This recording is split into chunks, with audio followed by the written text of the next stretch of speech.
আসসালামু আলাইকুম চাচা। ঘরের জন্য এখন কি করতে আসছেন?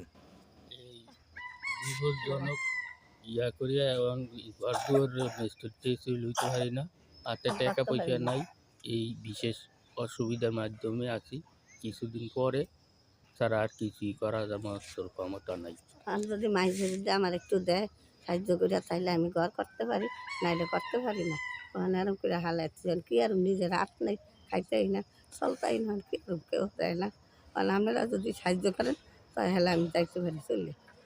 আচ্ছা, এই ঘরটা দেখতেছেন, এরা উঠানের প্রস্তুতি নিয়েছে, অর্ধেক পথে উঠিয়ে আর উঠাইতে পারতেছে না, কিন্তু তারা রাত্রে জীবনযাপন করে এই ফুটপাতে, এখানেই থাকে। তো আপনারা যদি সাহায্যের হাত বাড়িয়ে দেন তাহলে এই ঘরটা উঠিয়ে দিতে পারবেন। আপনাদের দোয়াই একটা লোক বাঁচতে পারে, আপনাদের সাহায্যেই একটা লোক বাঁচতে পারে।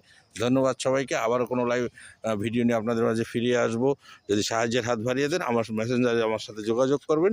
হ্যাঁ, আমি তাদের কাছে পৌঁছে দেবো ইনশাআল্লাহ। আসসালামু আলাইকুম।